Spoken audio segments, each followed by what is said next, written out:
Biarlah kekuatan Tuhan yang sudah ada di tengah-tengah kami, itu akan memampukan kami menerima isi hati Tuhan pagi hari ini. Kami sadar bahwa sangat terbatas kami Tuhan. Biarlah kuat kuasa-Mu akan memampukan kami menangkap apa yang Tuhan firmankan. Dan itu juga akan memampukan kami untuk bisa melakukan apa yang Tuhan kehendaki. Berbicaralah Tuhan, kami siap terima nasihat Tuhan. Dalam nama Yesus, haleluya, amin. Shalom Bapak Ibu.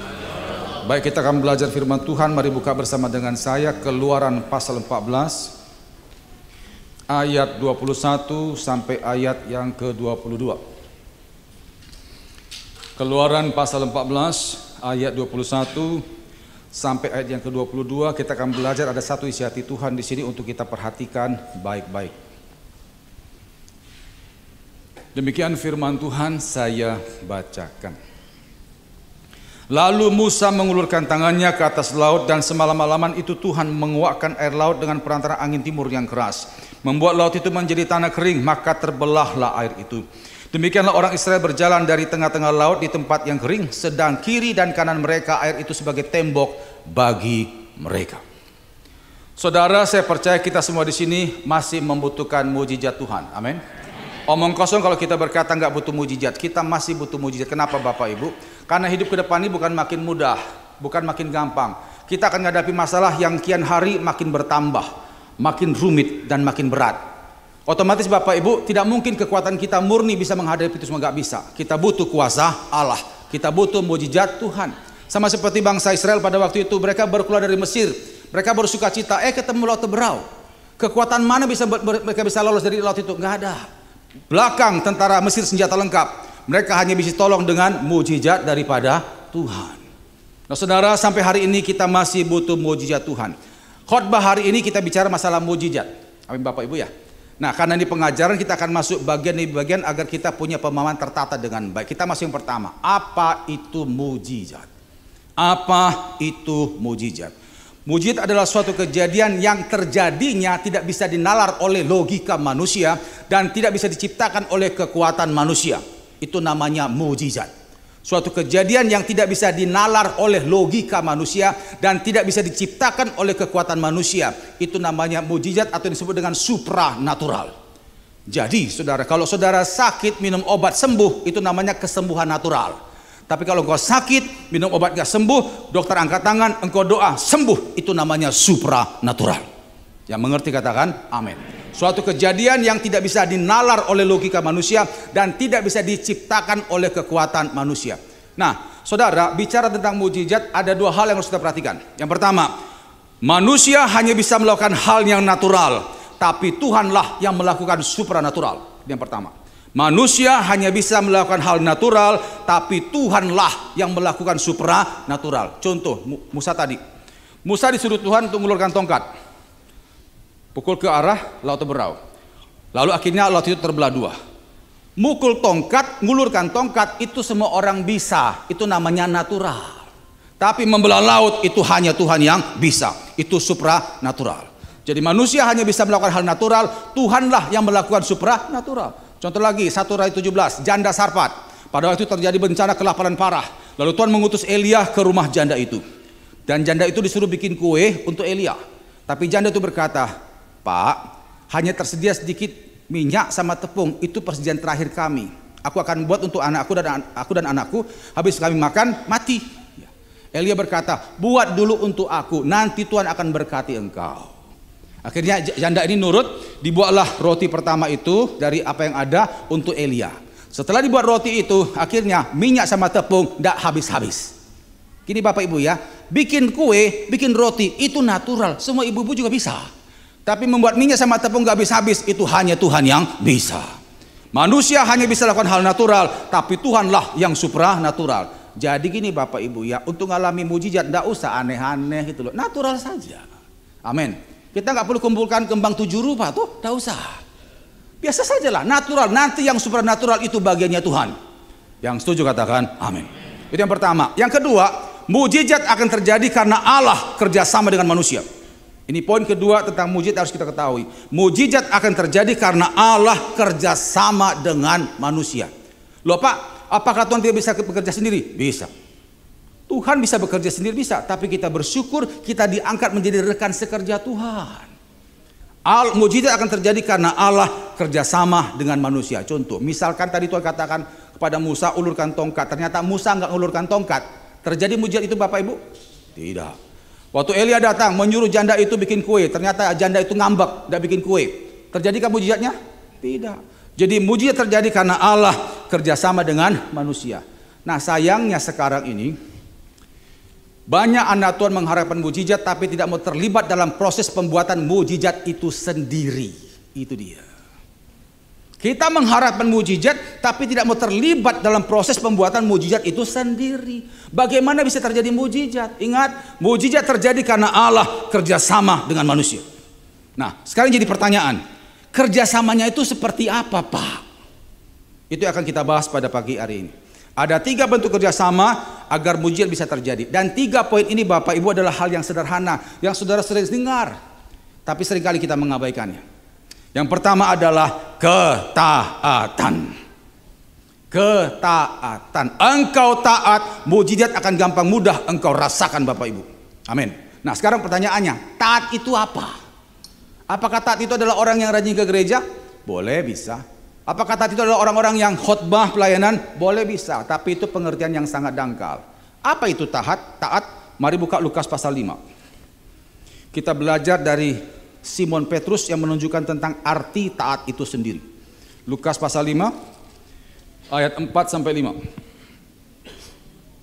Lukas pasal 5 ayat 4 sampai 5. Dikatakan di situ, setelah selesai berbicara, ia berkata kepada Simon, bertolaklah ke tempat yang dalam dan tebarkanlah jalamu untuk menangkap ikan. Simon menjawab, Guru, telah sepanjang malam kami bekerja keras dan kami tidak menangkap apa-apa. Tetapi karena engkau menyuruhnya, aku akan menebarkan jala juga. Aku akan menebarkan jala juga. Simon waktu itu disuruh, Simon disuruh Tuhan menebarkan jala ke tempat yang barusan saja Simon dari sana. Dan betul-betul dia dapatkan gak ada apa-apa di sana. Terus akhirnya Tuhan katakan, tebarkan jalamu ke tempat itu. Nah Simon saudara berkata, Guru, sudah sepanjang malam kami susuri pantai ini dan tempat yang kau suruh pun kami barusan dari sana. Gak ada ikannya.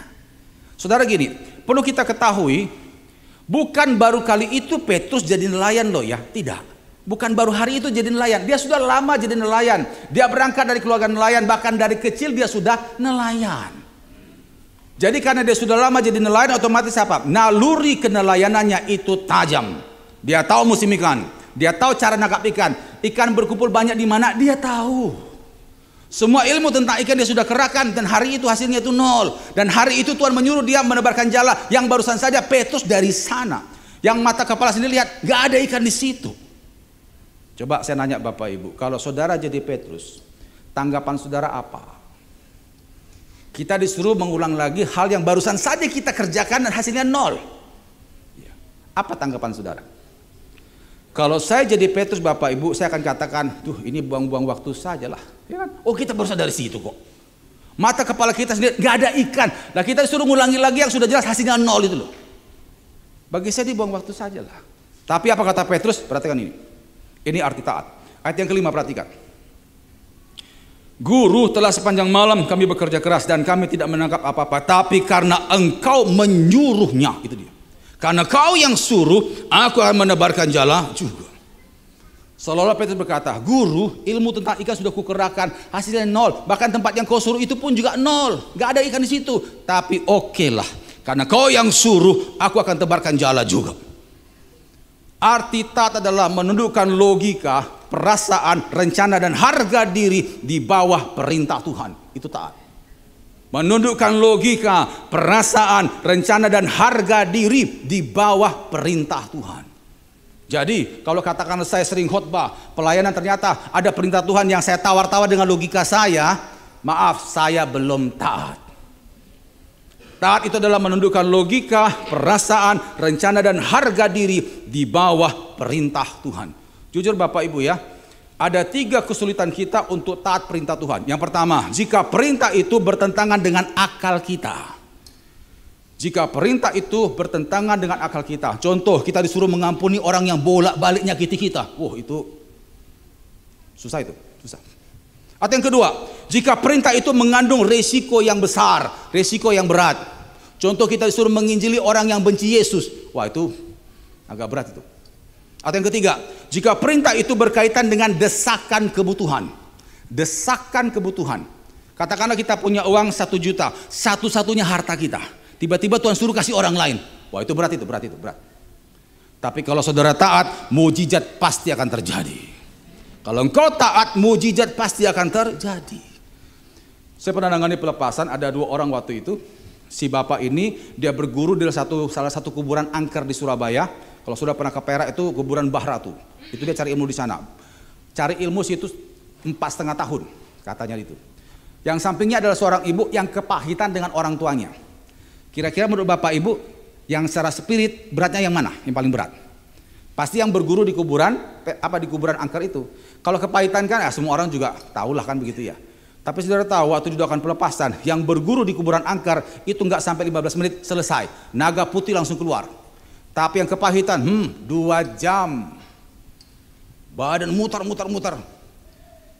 Kita yang capek tengkang-tengking, saudara. Akhirnya saya hentikan sebentar, saya bilang, Bu, Ibu kalau nggak bisa ngampuni, nggak lepas. Karena pengampunan itu kerelaan dari hati ibu. Dia rupanya kepahitan dengan papanya. Cuma saya tidak tahu kenapa. Terus saya bilang gini, Pak, bagaimana saya bisa ngampuni papa, seorang orang tua yang berkali-kali perkosa saya, Pak? Sakit, Pak, sakit. Saya dengar itu terdiam saya, saudara. Wah, ini nggak gampang ini. Seorang orang tua yang harusnya bisa mengayomi, membimbing, melindungi, ternyata perkosa dia secara brutal, saudara. Berkali-kali, Pak, sakit, Pak. Pantaskah saya mengampuni laki-laki bejat kayak gitu? Terdiam saya. Jadi berat. Akhirnya saya doa, Tuhan, beri aku kemampuan untuk menasihati anakmu Tuhan supaya dia bisa lepas. Karena ibu dia sakit komplikasi. Migrain segala macam itu udah habis butaan banyak. Apalagi waktu itu belum ada BPJS waktu itu. Jadi udah habis banyak lah. Akhirnya saya bilang, Bu, saya ngerti ibu sakit. Tapi kalau ibu seperti ini, kuasa Tuhan sulit menjamah ibu. Bayangkan ibu sudah terluka batin oleh papa. Sekarang ibu sakit begini. Kalau bukan Tuhan nyembuhkan ibu, siapa lagi? Nah, terhambatnya kuasa Tuhan itu gara-gara ibu masih gak ngampuni. Saya usahakan kata-kata sebaik mungkin bapak ibu supaya ibu ibu ini bisa melepaskan pengampunan lah. Setengah jam kami nunggu. Sampai akhirnya dia kayak gitu, reaksinya sampai kayak gitu. Saking gak kuatnya untuk menghadapi sikap bapaknya itu. Ini berat. Tapi intinya akhirnya dia mau lepaskan lah. Sekalipun waktu dia sebut papanya itu mulut bergetar sudah. Aku. Sampai kayak gitu. Singkat cerita dia mau ngampuni, lepaslah sudah, selesai manifestasinya, terus akhirnya pulang. 3-4 hari kemudian saya ditelepon, dia katakan apa? Pak, saya bersyukur saya sembuh total. Tepuk tangan bagi Tuhan. Sakit komplikasi sembuh total sudah. Begitu dia taat, mujizat pasti akan terjadi. Tapi seringkali kesulitan kita apa? Pada waktu itu sangat berat, sakit di sini, nggak masuk akal kita. Wah, itu yang menghambat kuasa Tuhan bekerja. Bapak Ibu ingin mengalami kuasa Tuhan? Amin. Taatlah. Ingat, mujizat terjadi karena kerjasama antara kita dengan Tuhan. Tanpa itu tidak bisa. Yang pertama adalah ketaatan. Yang kedua, kepekaan. Ini pengertian Bapak Ibu ya. Misalkan saya pergi ke Laut Teberau, tempat dulu Tuhan percayakan Musa untuk belah Laut Teberau. Lalu saya ke sana, saya pakai jubah seperti jubahnya Musa. Lalu saya buat tongkat seperti tongkatnya Musa. Saya berdiri di tempat yang mungkin diperkirakan dulu Musa berdiri di situ. Lalu saya pegang tongkatnya, terus saya bahasa roh, terus saya ayunkan. Terus saya bilang, dalam nama Yesus terbelah. Bang. Kira-kira terbelah nggak lautnya Bapak Ibu? Kok nggak terbelah? Kasih tiru cara Musa. Atau mungkin sini, ibu-ibu, ya, bikin kue seperti janda Sarfat. Dikumpulkanlah minyak sama tepung. Lalu ibu-ibu ini sebelum mengadakan itu puasa 3 hari 3 malam. Terus akhirnya bahasa roh, udah baca bikin kue. Kira-kira minyak sama tepungnya habis gak? Kenapa gak terjadi seperti janda Sarfat? Jawabannya adalah karena itu bukan perintah Tuhan.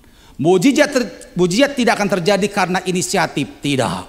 Tapi karena perintah Tuhan. Kalau Tuhan kasih perintah, pasti terjadi mujizat. Nah, untuk ngerti perintah Tuhan, disitulah dibutuhkan kepekaan. Udah nangkap saudara? Bagaimana Musa bisa tahu itu dari Tuhan? Bukankah itu bisa saja kita katakan suara hatinya dia? Tidak, Musa itu peka. Dia tangkap gerakan Tuhan, perintah Tuhan. Begitu dia lakukan, terjadilah mujizat. Tuhan kalau kasih perintah, pasti terjadi mujizat. Yesaya 55, mari buka. Yesaya 55, ayat yang ke-11. Mujizat tidak terjadi karena inisiatif. Tidak, tapi gerakan Tuhan, perintah Tuhan. Kalau Tuhan kasih perintah, pasti terjadi mujizat. Yesaya 55:11. Demikianlah firmanku yang keluar dari mulutku, ia tidak akan kembali kepadaku dengan sia-sia, tetapi ia akan melaksanakan apa yang kukehendaki dan akan berhasil dalam apa yang kusuruhkan kepadanya. Kalau Tuhan sudah kasih perintah, pasti akan berhasil. Nah, coba gini Bapak Ibu ya. Perintah Tuhan itu ada dua. Yang pertama perintah umum, yang kedua perintah khusus. Perintah umum itu sudah didapatkan lewat Alkitab ini, bisa dibaca. Engkau taat pada Alkitab firman Tuhan, engkau akan mengalami mujizat Tuhan. Contohnya apa? Kita hidup kudus, ya kan? Jangan ada kepahitan sama orang tua, jangan ngatai orang, jangan pikiran buruk, rajin ibadah, itu ada semua di sini. Engkau taat lakukan perintah umum, engkau akan mengalami mujizat Tuhan. Itu perintah umum. Yang kedua adalah perintah khusus. Nah, dikatakan khusus kenapa? Karena disitulah dibutuhkan kepekaan. Kalau kita nggak digerakkan Tuhan, jangan coba-coba. Contoh, mari buka Markus 16. Kita lihat contohnya. Markus 16 ayat 17 sampai 18. Kita akan banyak buka ayat pagi ini karena ini pengajaran. Ini kalau nggak digerakkan Tuhan, jangan coba-coba. Markus 16 ayat 17 sampai 18. Tanda-tanda ini akan menyertai orang-orang yang percaya. Mereka akan mengusir setan-setan demi namaku. Mereka akan berbicara dalam bahasa-bahasa yang baru bagi mereka. Mereka akan memegang ular dan sekalipun mereka minum racun maut, mereka tidak akan mendapat celaka. Mereka akan meletakkan tangannya atas orang sakit dan orang itu akan sembuh. Pada ayat yang ke-18 dikatakan apa? Mereka akan memegang ular dan sekalipun mereka minum racun maut, mereka tidak akan mendapat celaka. Nanti pulang dari tempat ini, Bapak Ibu carilah ular, ya. Peganglah ular itu, dipatok saudara, mati kita. Atau minum racun maut, mati kita. Ini kalau nggak digerakkan Tuhan, jangan coba-coba. Makanya untuk hal ini perlu kepekaan. Saya dulu punya teman Bapak Pendeta Stephen, dulu beliau ini adalah wakil ibu rohani saya, Ibu Esther Altopu. Dua-duanya sudah almarhum. Tapi Pak Stephen dulu waktu masih mudanya dia terbeban penginjilan di pedalaman. Waktu itu pernah targetnya itu pedalaman Kalimantan. Cuma saya lupa itu Kalimantan provinsi mana ya. Timur apa barat. Dia masuk ke satu tempat yang belum ada gereja masuk di situ. Itu pedalaman sekali. Bapak itu memang suka seperti itu. Dia cerita pengalamannya. Dia bilang, Pak Nason, saya pernah waktu lalu ke pedalaman Kalimantan tuh tempat yang luar biasa terpencil sekali. Karena dia terbeban agar suku itu bisa menerima Injil. Nah, cuman biasanya kalau kita masuk tempat seperti itu, Pak, kita harus menyesuaikan dengan budaya di sana. Apalagi kalau kita diajak makan. Jangan pernah nolak. Kalau kita nolak makannya, nanti Injil nggak masuk. Nah, akhirnya kan waktu sampai ke sana, terus ketemu sama kepala sukunya, diajak makan saudara ya, diajak makan gitu. Nah waktu diajak makan saudara, Pak Stephen tahu ada sesuatu yang nggak baik di makanan ini. Dia tahu ini ada yang berbahaya. Nah cuman kalau ditolak, nanti ya apa? Menghina, Injil nggak masuk. Tapi kalau mau dimakan, ini bahaya. Ya apa coba? Akhirnya dia doa, Tuhan, dia kan peka saudara ya. Tuhan gimana nih Tuhan? Roh Kudus bilang apa? Makan saja. Udah kalau dapat perintah dari komandan sudah makan, makan. Dia juga lapar saudara ya, makan, wah makan. Habis selesai makan, setengah jam ngobrol-ngobrol di meja makan, terus lanjut ke ruang tamu, ngobrol lagi 1 jam. Pak Stephen pamit, Pak permisi mau ke toilet, sebelah mana ya? Kepala suku bilang, oh sebelah sana, Pak. Akhirnya Pak Stephen ke toilet saudara ya. Gak lama kemudian kembali lagi ke ruang tamu, terus ngobrol lagi sekitar setengah jam. Terus kepala suku bilang gini, cuman gitu tok katanya. Maksudnya apa Pak? Langsung kepala suku sujud saudara. Dia bilang, Pak Pendeta saya minta maaf. Jujur Pak, saya tidak suka Injil. Saya benci orang Kristen. Waktu Bapak datang saya jujur saya nggak suka. Di makanan Bapak saya minta maaf, saya taruh racun paling kuat di situ tadi. Dan ilmu saya paling tinggi saya kerahkan supaya Bapak mati. Tapi semua keluar lewat beol tok katanya. Tuhanmu luar biasa. Langsung saudara hari itu satu keluarga dibaptis dalam nama Yesus. Tepuk tangan bagi Tuhan. Nah yang kayak gini Bapak Ibu jangan coba-coba saudara kalau gak digerakkan Tuhan ya. Mati saudara. Ya. Ini perlu kepekaan supaya kita ngerti gerakan Roh Kudus. Nah, yang jadi pertanyaan, gimana supaya bisa peka itu loh. Bagaimana caranya bisa peka? Saya mau beritahu Bapak Ibu ya, semua anak Tuhan harusnya bisa peka. Harus bisa peka. Kenapa? Kita ada urapan Roh Kudus. Mari buka 1 Yohanes 2. 1 Yohanes 2 ayat 20. Kepekaan itu terjadi karena ada urapan Tuhan. Dan semua orang yang percaya Yesus sudah ada urapan itu. 1 Yohanes 2 ayat 20. Perhatikan Bapak Ibu, perhatikan kalimatnya ya. Tetapi kamu, apa saudara? Telah, kata telah berarti apa? Sudah ada, sudah terjadi. Telah beroleh pengurapan dari yang kudus dan dengan demikian kamu semua mengetahuinya. Nah, urapan itu untuk apa saudara? Ayat 27. 1 Yohanes 2 ayat 27. Sebab di dalam diri kamu tetap ada pengurapan yang telah kamu terima daripadanya. Karena itu tidak perlu kamu diajar oleh orang lain, tapi sebagaimana pengurapan yang mengajar kamu tentang segala sesuatu dan pengajarannya itu benar, tidak dusta, dan sebagaimana ia telah dahulu mengajar kamu, demikianlah hendaknya kamu tetap tinggal di dalam Dia. Urapan itu akan mengajar kita. Sama seperti tadi Pak Stephen kan, urapan itu berkata, makan saja. Itu urapan Tuhan. Nah, urapan itu sudah ada pada kita semua. Nah, untuk bisa aktif itu urapan, ada dua syaratnya. Yang pertama harus intim dengan Tuhan. Yang kedua hidup dalam kekudusan. Cuma dua itu tok. Saudara lakukan itu, pasti akan terjadi gerakan supernatural dalam diri saudara. Ya, harus intim dengan Tuhan. Yang kedua jaga kekudusan. Intim itu Bapak Ibu lakukan 3 hal. Doa, baca Alkitab, dan penyembahan. 3 ini mesti ada. Saya perhatikan banyak anak Tuhan cuma doa tok. Maaf, itu kurang lengkap dan kurang sehat. Komunikasi yang sehat adalah komunikasi 2 arah. Waktu kita berdoa, kita menyampaikan apa yang kita mau ke Tuhan. Waktu kita baca Alkitab, kita ngerti apa yang Tuhan mau ke kita. Kalau kita menyembah, kita membiarkan roh Allah melawat roh kita. Itu dahsyat. 3 itu mesti ada. Amin. Keintiman akan menghasilkan kepekaan. Bapak Ibu percaya nggak itu? Contoh. Tahun 95, saya masih ingat ya. Saya masih waktu itu kuliah. Saya ngambil kiriman orang tua di bank. Waktu itu belum ada ATM. Nah, di depan saya ada seorang bapak lagi setor uang 1 kresek. Waktu itu belum ada alat mesin hitung uang cepat, itu belum ada saudara ya.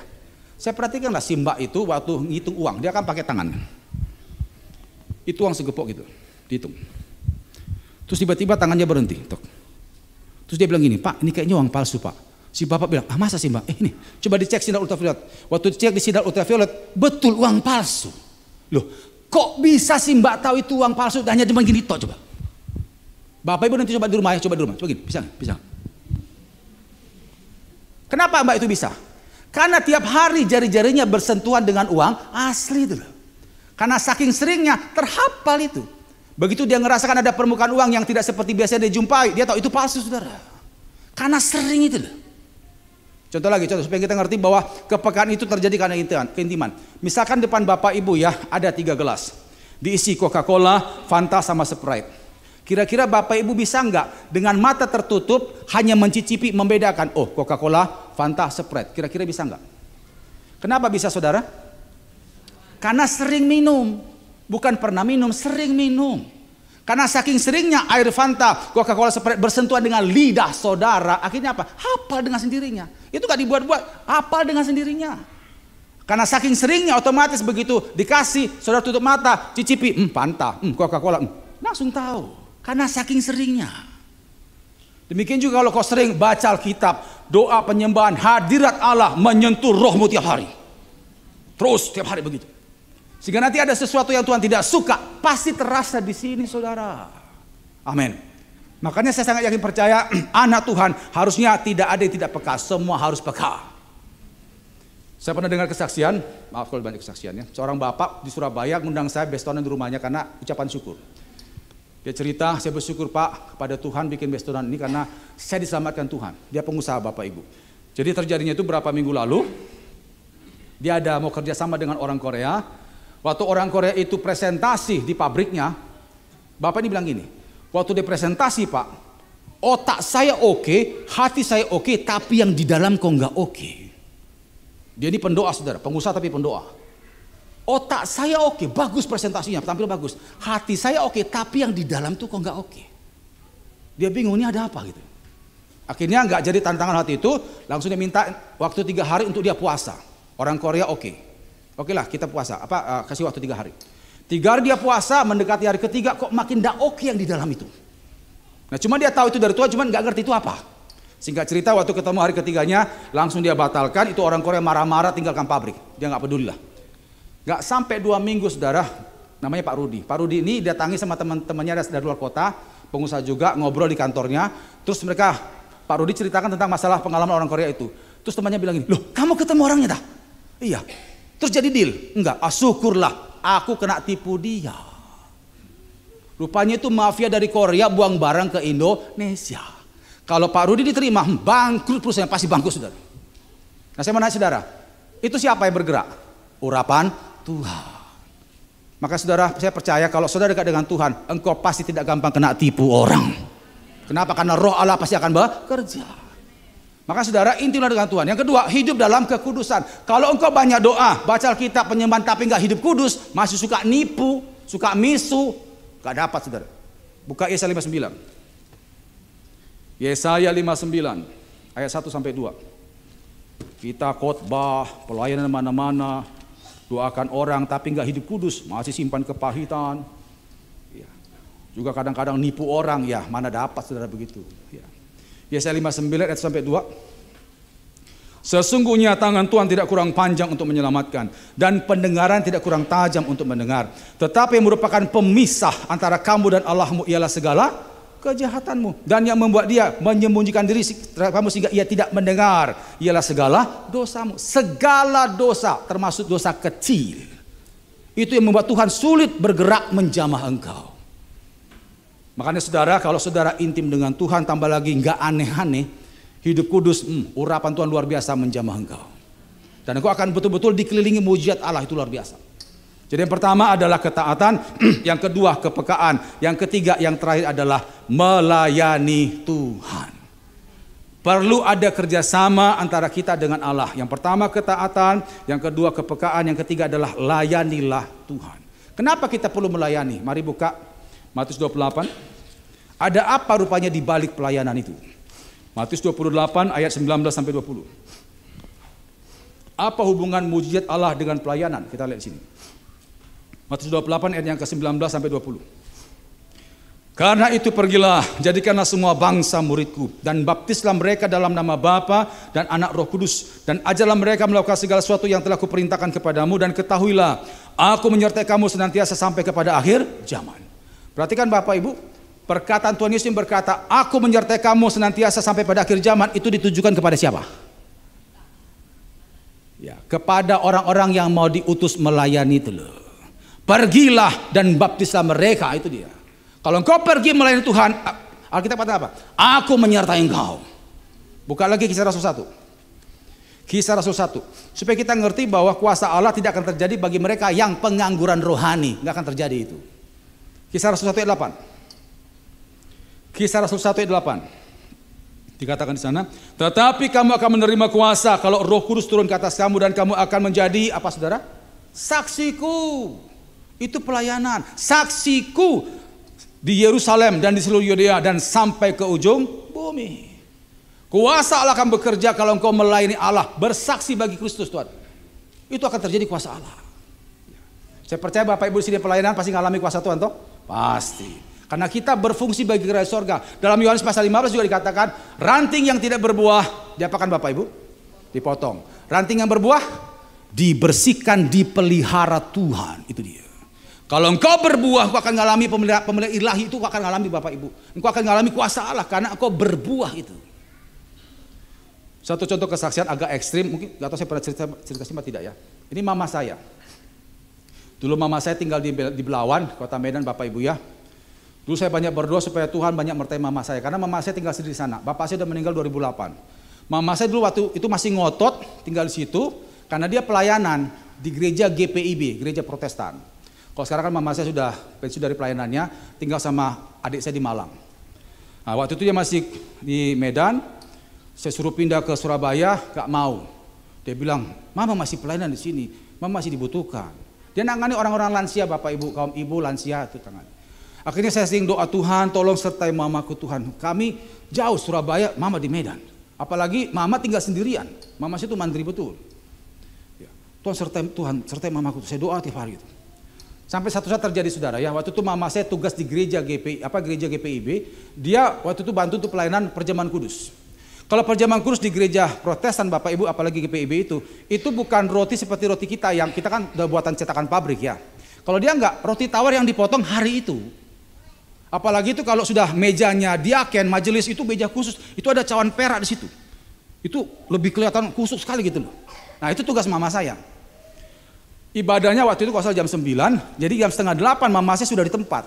Nah biasanya mama saya itu berangkat tuh pakai becak, ditunggu-tunggu becak enggak ada. Biasanya ada becak mangkal di depan rumah, ini kok enggak ada.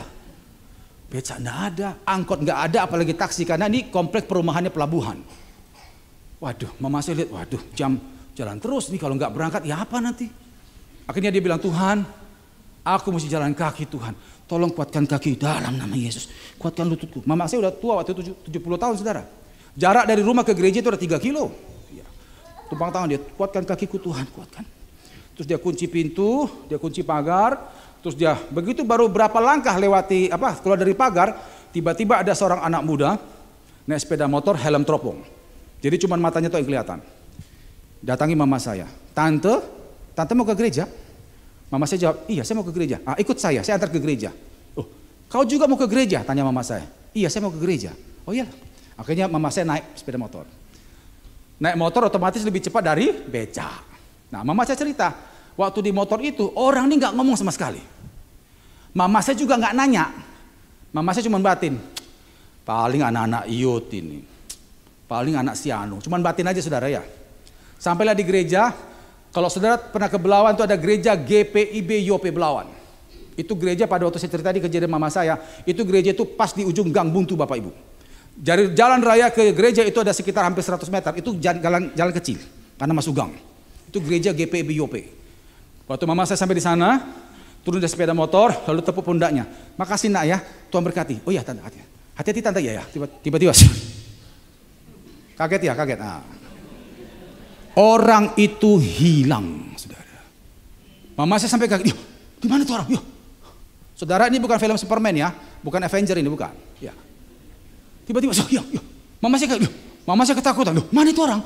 Mana itu orang? Ketakutan. Saking takutnya mama saya lari-lari ke gereja, terus dia ceritakan kepada orang gereja. Nah orang gereja kan nggak ngerti apa-apa. Sampai mereka bilang, hati-hati tante bisa diculik loh. Nanti diculik. Mama saya diam aja gitu. Terus begitu mama saya ke Surabaya dia ceritakan, itu apa ya Son? Kok mama jadi takut? Saya bilang, Ma, itu malaikat Tuhan. Saya juga pernah ngalami gitu Bapak Ibu ya. Tugas malaikat apa Bapak Ibu? Tugas malaikat adalah melayani orang yang melayani Tuhan. Itu malaikat. Dan sampai hari ini masih ada Bapak Ibu. Kenapa malaikat melayani kita? Karena kita ini hamba-hamba Tuhan dihormati Bapa. Buka Yohanes 12 ayat 26. Kita dihormati presiden saja udah luar biasa. Apalagi yang empunya sorga hormati kita. Itu mantap saudara. Yohanes 12 ayat yang ke-26. Ada rasa kagum dari hati Tuhan kepada para pelayan Tuhan yang sungguh-sungguh. Yohanes 12 ayat 26 dikatakan di sana, barang siapa melayani aku, ia harus mengikut aku, dan di mana aku berada, di situ pun pelayanku akan berada. Barang siapa melayani aku, ia akan dihormati Bapa. Nah, fokus cerita saya tadi mengenai mama saya gini Bapak Ibu. Kalaulah mama saya di rumah saja, nggak pelayanan, apakah dia ngalami kejadian itu? Mana? Karena dia pelayanan lah, maka dia ngalami mujizat. Makanya Bapak Ibu hari ini jangan jadi pengangguran rohani. Apapun bisa kita kerjakan sesuai dengan talenta kita. Masing-masing kan punya talenta Bapak Ibu ya. Tidak ada satupun yang tidak ada talenta. Layani Tuhan dengan talenta saudara. Pelayan itu gak mesti di atas mimbar. Mungkin sudah terbeban dengan doa, berdoalah. Engkau bisa bantu mungkin kasih nasihat, nasihatilah. Intinya apa? Kita berfungsi bagi kemuliaan nama Tuhan. Yang setuju tepuk tangan bagi Tuhan. Kita mesti jadi gereja yang bertindak. Kalau tidak, bagaimana orang bisa merasakan kuasa Allah? Jadi makanya Bapak Ibu ingat, mujizat terjadi karena kerjasama antara Tuhan dan manusia. Bentuk kerjasama ada 3. Yang pertama ketaatan, yang kedua kepekaan, yang ketiga layanilah Tuhan. Kita masuk yang terakhir. Apa yang membuat mujizat berhenti? Ini penting. Apa yang membuat mujizat akhirnya berhenti? Ada 5 hal ulah kita yang membuat mujizat berhenti. Yang pertama, sombong. Saudara, 5 ini berdasarkan cerita di Alkitab, 5 orang anak Tuhan yang mengalami mujizat tiap hari.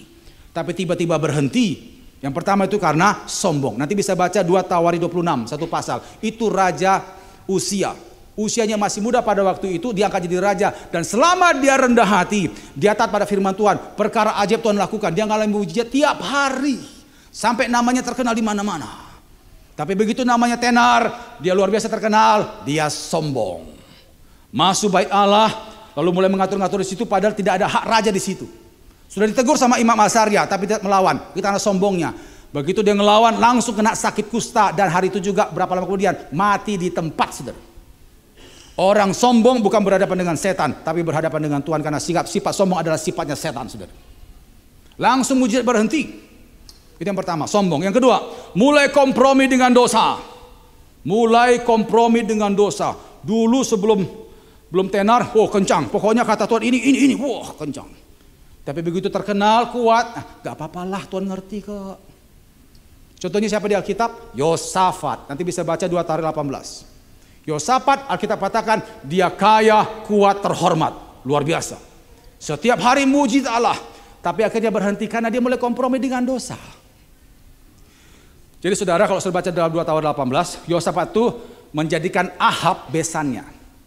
Ahab itu adalah raja Israel Utara, raja yang sangat dibenci oleh Tuhan. Karena dia banyak kompromi dengan hal-hal palsu, termasuk nabi-nabi palsu. Nah waktu itu Ahab mengajak besannya, yaitu Yosafat, untuk perang melawan Ramot Gilead. Nanti bisa baca 2 Tawari 18 ya.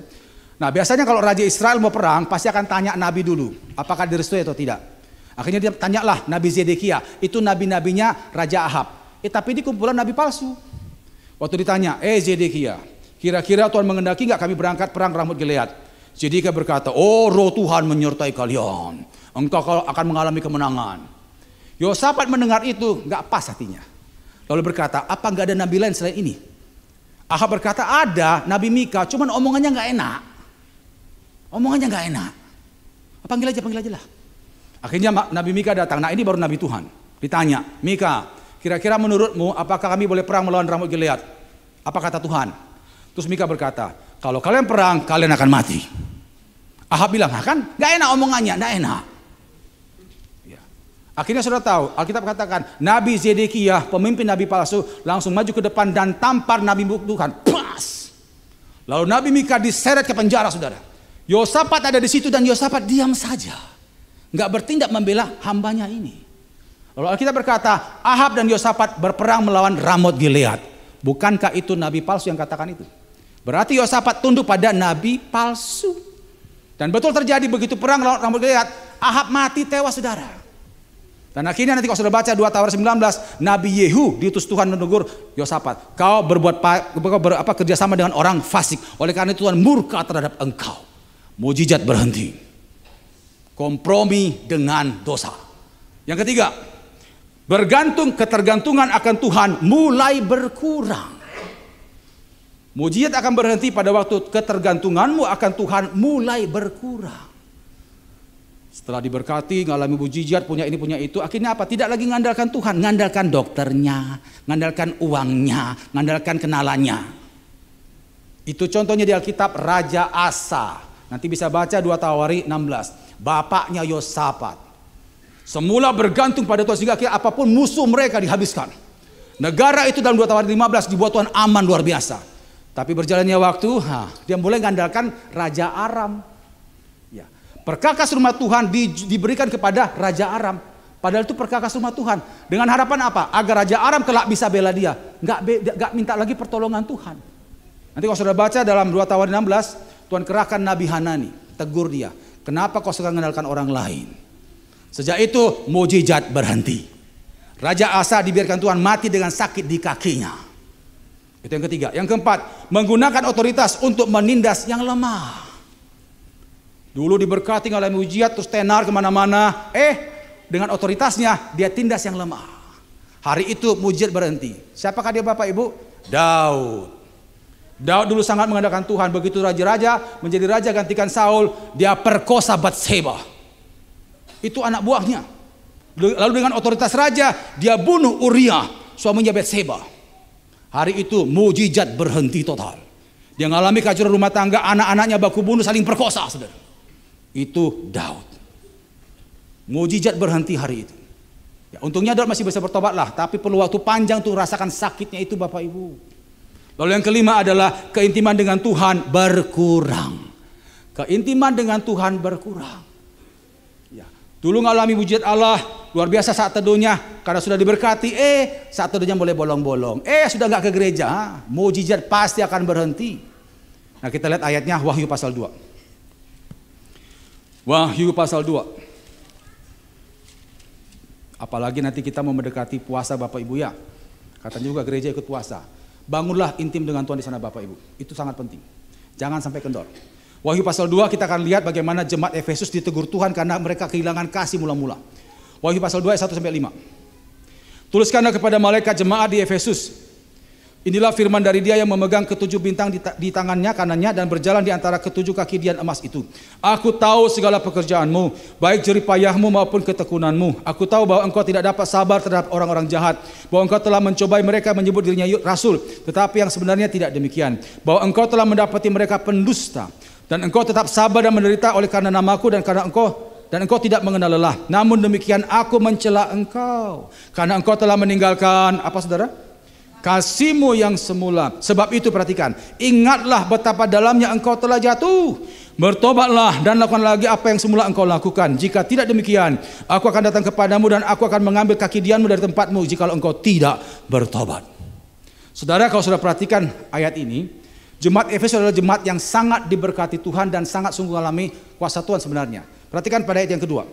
Aku tahu segala pekerjaanmu, baik jerih payahmu maupun ketekunanmu. Orang yang kerja keras pasti diberkati. Amin. Ya. Ditambah lagi rupanya mereka Bapak Ibu gak sembarangan guna hamba Tuhan. Perhatikan kalimat selanjutnya. Aku tahu bahwa engkau tidak dapat sabar terhadap orang-orang jahat, bahwa engkau telah mencobai mereka yang menyebut dirinya rasul, tetapi yang sebenarnya tidak demikian, bahwa engkau telah mendapati mereka pendusta.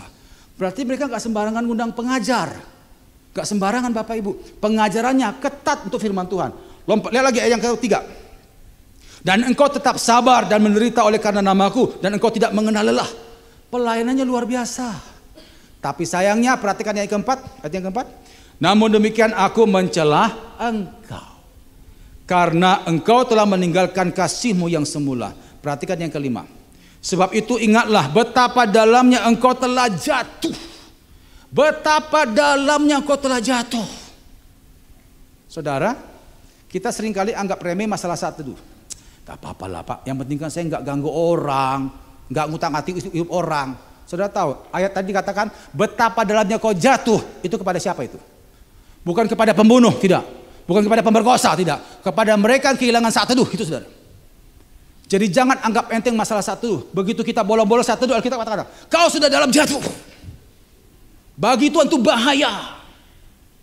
Jadi saudara ya, kalau engkau ingin diberkati Tuhan, selaraskan pikiranmu dengan pikiran Tuhan. Ya. Kalau Tuhan katakan itu bahaya, katakan juga bahaya. Jangan katakan, kalau Tuhan katakan bahaya, kita berkata gak apa-apa. Hati-hati Bapak Ibu. Bagi Tuhan kehilangan saat teduh, itu bahaya. Betapa dalamnya kau jatuh. Kesaksian terakhir saya. Saya berapa tahun lalu pernah ngisi di Prigen. Kalau sudah pernah ke Surabaya itu ada Tante Erna. Beliau dipakai Tuhan luar biasa. Bu Vivi juga sering ngisi di sana. Beliau ini punya karunia profetik Bapak Ibu ya. Dipakai Tuhan luar biasa. Orangnya sederhana tapi luar biasa lah. Waktu saya ngisi di Prigen tempat acara retreatnya itu, saya digerakkan Tuhan untuk didoakan beliaunya. Saya Bapak Ibu kalau nggak digerakkan Tuhan saya nggak mau nggak mau doa karena bukan main-main lah ya. Tapi dorongan itu kuat. Roh Kudus bilang pergi ke hambaku. Oke, berarti ini ada pesan Tuhan ini. Akhirnya saya datang ke beliaunya, saya bilang Tante, bisa doakan saya Tante. Ayo sini. Terus Tante itu berdoa saudara ya. Dia bahasa roh itu agak lama, nggak seperti biasanya. Dia bahasa roh agak lama. Terus dia bilang gini, Nahason, perhatikan pesan Tuhan. Kau terlalu sibuk pelayanan. Waktumu kurang dengan Tuhan, hati-hati kau. Itu. Tante ini orangnya kecil, tapi waktu ngomong tuh seperti saya berhadapan dengan orang besar juga. Kau terlalu sibuk pelayanan. Waktumu kurang dengan Tuhan, hati-hati kau. Itu templakan Bapak Ibu. Memang jujur waktu itu pelayanan saya lagi padat-padatnya. Satu hari bisa 3-4 kali. Tapi saya pikir gini saudara ya. Saya kan pelayanan. Ya kan? Saya pelayanan, saya doakan orang, saya bawa firman Tuhan. Salahnya di mana? Salah. Kalau gara-gara pelayanan waktu saat teduh kita dengan Tuhan kurang, itu menyinggung perasaan Tuhan Bapak Ibu. Ya. Pelayanan itu dari Tuhan, bukan? Ya. Kalau gara-gara berkat Tuhan kita akhirnya hilang kontak dengan sang sumber berkat, Tuhan tersinggung di situ. Hati-hati Bapak Ibu pelayanan, hati-hati. Kalau kau pelayanan sampai hilang satu domo, ayat ini berlaku bagi engkau. Sejak itu saya bertobat saya. Saya bilang, Tuhan ampuni aku. Aku fokus ke pelayanan, bukan lagi hubungan dengan Tuhan. Dulu jam 2 saya kencang. Makanya saya heran, sekalipun saya pelayanan banyak, tapi kok kering ya? Kering, doakan orang tuh kok kayak kering, saudara. Sejak itu saya bertobat, mulai hari itu sampai hari ini, jam 2 saya tetap ketat sampai hari ini Bapak Ibu. Mari Bapak Ibu, mulai hari ini kalau kau sudah mengalami berkat Tuhan, kuasa Tuhan, jangan sampai 5 ini terjadi dalam hidup saudara. Kalau tidak, maka mujizat akan berhenti. Mulai hari ini hindari kesombongan. Mulai hari ini jangan kompromi dengan dosa. Mulai hari ini jangan sampai ketergantungan ke Tuhan mulai berkurang. Jangan sampai. Dan mulai hari ini juga jangan sampai gunakan apa yang kau sudah alami untuk menindas yang lemah. Apalagi sampai keintiman dengan Tuhan juga kurang. Jangan sampai. Mulai hari ini taatlah. Amin. Mulai hari ini pekalah. Mulai hari ini layanilah Tuhan dengan talenta saudara. Maka aku akan alami kuasa Allah yang luar biasa. Kita tundukkan kepala. Dengan sikap doa masing-masing datang pada Tuhan. Saya undang rekan hamba Tuhan, tim musik, worship leader, singer bisa ambil tempat. Biarkan keyboard mengiringi lembut satu kita sejenak. Jemaat tundukkan kepala dan tutup mata.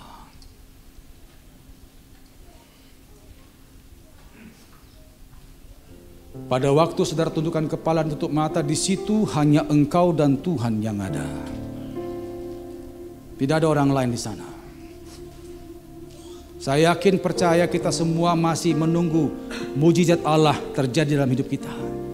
Ada banyak permohonan doa yang kita masih nantikan jawabannya. Sebagai hamba Tuhan saya mau sampaikan, Tuhan yang kita sembah adalah Tuhan yang suka bikin mujizat. Dia suka lakukan mujizat. Dia bukan Allah yang pelit. Dia Allah yang senang lakukan mujizatnya. Tapi ingat, hari ini kita sudah belajar bahwa mujizat itu akan terjadi karena kerjasama antara kita dengan Tuhan. Tidak akan terjadi dengan sendirinya dari pihak Tuhan. Tidak perlu kerjasama antara kita dengan Tuhan. Dan hari kita sudah belajar ada 3 bentuk kerjasamanya. Dan 3-3 ini adalah hal yang simpel yang kita sudah sering dengar di gereja. Mulai hari ini taatlah. Sekalipun mungkin rasanya nggak masuk akal saudara. Sekalipun rasanya itu berat perintah itu. Ingat, lakukan saja. Maka kau akan alami kuasa Allah yang luar biasa yang tidak akan mungkin terpahami dengan akalmu. Karena itu hal yang supranatural. Mulai hari ini pekalah. Tidak ada alasan bagi kita untuk tidak peka Bapak Ibu. Tidak ada alasan. Alkitab ada padamu. Roh Tuhan ada padamu. Bahkan lebih dekat dari bajumu Bapak Ibu. Dia lebih dekat dari bajumu, ada pada rohmu, hatimu. Itu roh Tuhan.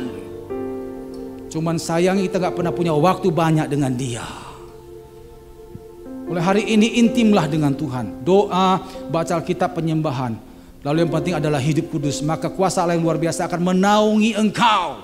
Urapannya akan menuntun engkau secara supranatural. Begitu engkau tangkap dengan kepekaan, mujizat pasti akan terjadi. Lalu yang ketiga, layanilah Tuhan. Saudara, kita ditebus dengan darah yang mahal. Yesus mesti melewati Via Dolorosa, bercucuran darah luar biasa, dia pikul salib sampai 7 kali jatuh. Lihat bagaimana besarnya pengorbanan Tuhan. Apakah dengan pengorbanan demikian lalu kita nggak berbuat apa-apa untuk Tuhan Bapak Ibu? Tuhan tebus kita dengan darah yang mahal bukan supaya kita jadi pengangguran rohani, tidak. Supaya kita berfungsi bagi kerajaan sorga. Lakukanlah sesuai dengan talenta saudara. Engkau punya talenta berdoa, doakanlah orang-orang, saudara teman-teman yang lemah. Kau punya talenta menasihati, kuatkan yang lemah. Lakukan untuk pekerjaan Tuhan. Kalau engkau berbuah, seperti Alkitab katakan, ranting berbuah, dibersihkan, dirawat sang punya kebun. Tuhan terima kasih untuk firman. Ajar kami juga Tuhan, jangan sampai kami sombong. Ajar kami itu supaya kami sungguh-sungguh lurus, jangan pernah kompromi dengan dosa. Dan ajar kami untuk sungguh-sungguh bergantung pada Tuhan sepenuhnya sampai akhir hidup kami. Dan ajar kami jangan sampai kami menindas yang lemah. Dan lebih lagi Tuhan, jangan sampai kami hilang kontak saat teduh dengan Tuhan. Kami perlu dekat dengan Engkau Tuhan, karena Engkau adalah sang sumber kekuatan kami. Terima kasih untuk firman Allah yang singkat dan sederhana pada pagi hari ini. Kami akan bawa pulang Tuhan. dengan sukacita kami akan terapkan supaya kuasa Allah lebih leluasa lakukan mujizat dalam hidup kami. Terima kasih Bapak. Hamba sudah sampaikan apa yang Tuhan mau dan hamba sangat-sangat terbatas Tuhan. Hamba terbatas. Hamba serahkan kembali kepada Engkau Allah Roh Kudus yang tidak terbatas. Teruskan firman-Mu. Sempurnakan penyampaiannya. Materaikan kebenaran firman-Mu ya Tuhan. Dan berkati kami semua. Di dalam nama Yesus. Haleluya. Amin. Tepuk tangan bagi Tuhan. Tuhan berkati.